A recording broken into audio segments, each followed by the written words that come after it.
For the first time since taking office, President Biden is holding a bilateral meeting with Chinese President Xi Jinping. Officials say economic disagreements over supply chain issues will not lead the conversation at the virtual summit. Instead, the White House says they will discuss ways to responsibly manage competition between the two countries and ways to work together on aligned interests. CBS News chief political analyst John Dickerson joins me now with more. Hi there, John. Good to see you again. So what are the expectations for today's summit? Good to be with you, Elaine. Well, they always start low. Expectations are always low. I think the greatest expectation, and they start low so that if they do anything at all, both sides can claim a big victory. I think the most important thing, the expectation, is to create better lines of communications between the two countries. There are military efforts going on around Taiwan and in the South China Sea in which U.S. forces and Chinese forces can bump into each other or can mistake each other's signals. And they want to have a clear understanding between each other so that nothing goes wrong by accident. I think also in the cyber sphere, where the U.S. is very wary of Chinese cyber efforts, they just want to make sure that nothing happens as a result of a misunderstanding. I think also one of the key objectives for U.S. policymakers, and for the president in particular, is to get a sounding on how much they can trust the Chinese. They know a certain amount of things from intelligence about what China is up to. The question is, how forthcoming are the Chinese, is the Chinese leader, and also what kind of promises does the Chinese leader make that then he sticks to? This is a way for the U.S. to develop kind of a baseline understanding of how they can trust the Chinese, how much they can trust them, because you'll remember in the previous administration, President Trump told the American people the Chinese had coronavirus taken care of. He made assurances to the United States based on his relationship with President Xi, and obviously those assurances didn't turn out to be the case. So there are instances in which a U.S. president really needs to have a sense of how much they can trust their Chinese counterpart.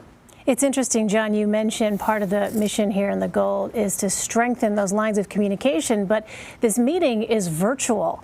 So how does that potentially change the dynamic and the potential diplomatic gains from an in-person meeting?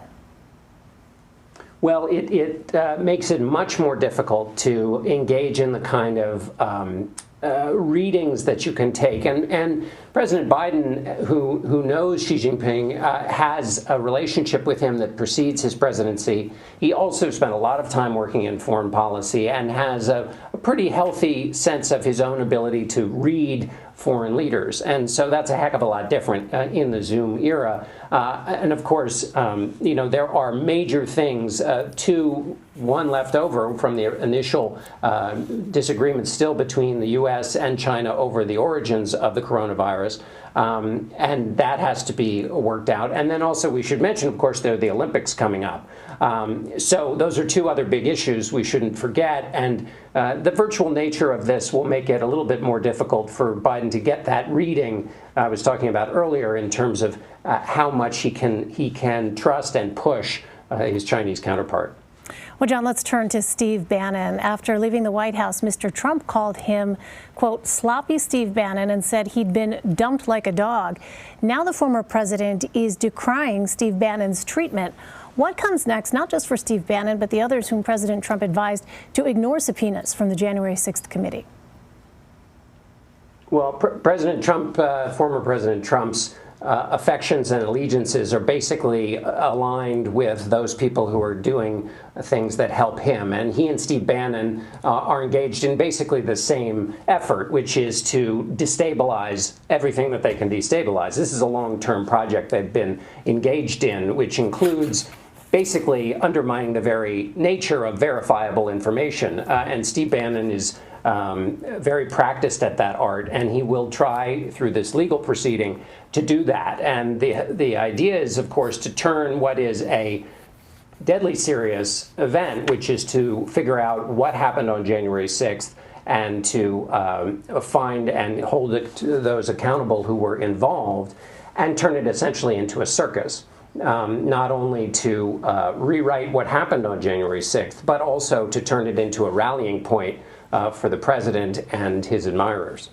That was going to be my question, John. To what end, with respect to what you call this long-term destabilizing project, what is the end goal, or what does it appear the end goal might be? Because others have pointed out that Steve Bannon could have easily gone into the committee and declined to actually provide any substantive answers, as opposed to the course of action he did take, which was not to show up at all. In politics at the moment, nothing rallies a crowd better than a fight. And if Steve Bannon is obviously seeking to make this a fight with all forces on the left, and make it look as if if you undermine the very nature of knowledge, then you can rewrite the script to whatever you want it to be. And this is a clash between the legal system, which holds people account, and the rule of law, which tries to keep certain standards and hold people to them, and part of the Bannon-Trump project, which has been to erase a lot of those lines and do things only in their interest. And that's one of the great tests of the January 6th Commission and of this moment in particular. And the reason you turn it into a huge public fight is that you rally people to the spectacle. And that's what we are engaged in, what Steve Bannon is engaged in here, and the challenge for the committee is to keep it from being a spectacle and to keep the public focused on the original goal, which was to find out the causes that led to the first attack on the Capitol since 1814. Well, switching gears, John, President Biden scored a win on infrastructure. What is your assessment of that political victory in this current environment that we're in right now, given what you just spelled out and the nature of people questioning facts and objective reality as we know it? What do you think the political sort of benefit may be? Is it clear at this point? Well, let's split it in half. I think first we have to address just the policy achievement here, which was that you had what people say they want from government, which is a bipartisan vote achieved by a president who believes in bipartisanship and believes in the legislative process. This is when you take politics out of the hands of the ideologues and ask the public what they want. They say they want bipartisan cooperation. This is also in the best tradition of legislating, which is that individual members vote based on their state or district. And so it also addressed long-term issues. Government is not often very good at addressing things that are happening in the future. And as a result, you end up having lots of problems because the long-term thinking doesn't take place. This legislation actually engages in a lot of long-term thinking. So that's the good part of the legislation, is that it essentially does what the American people say they want legislation to do. The political fight, on the other hand, is sorted through the kind of partisan warfare that we have seen, and in particular on the Republican side, you see some members who are attacking those Republicans who, again, in the best tradition of legislating, voted for their state and their district and their conscience. That's the way it's supposed to work, and they're being attacked by Republicans. And the danger is for Republican leaders, if they were to get into control someday, those forces that are attacking Republicans now for voting for a bipartisan bill, those forces don't go away.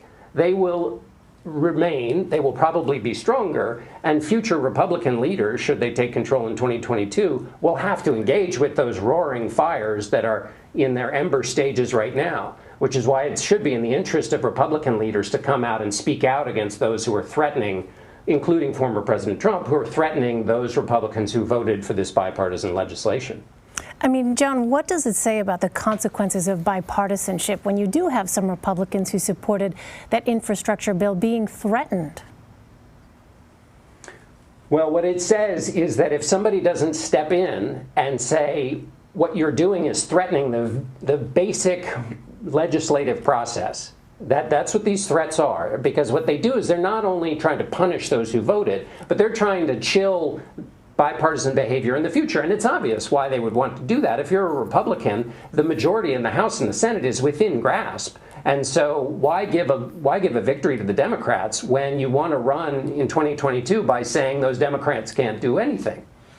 Well, why would you want to give a victory? Is because you're giving a victory to your own constituents. You're giving a victory to the country because, of course, a lot of these improvements to infrastructure will help the country economically, will help people with jobs. So if you are a politician in the mold of somebody who wants to do well by the country and improve the economy, then you vote for this bill. And that's the collective action where people vote based on the needs of their constituents, not the needs of some distant ideology, and not based on some set of grievances or some set of team allegiance, but based on what's best for their constituents.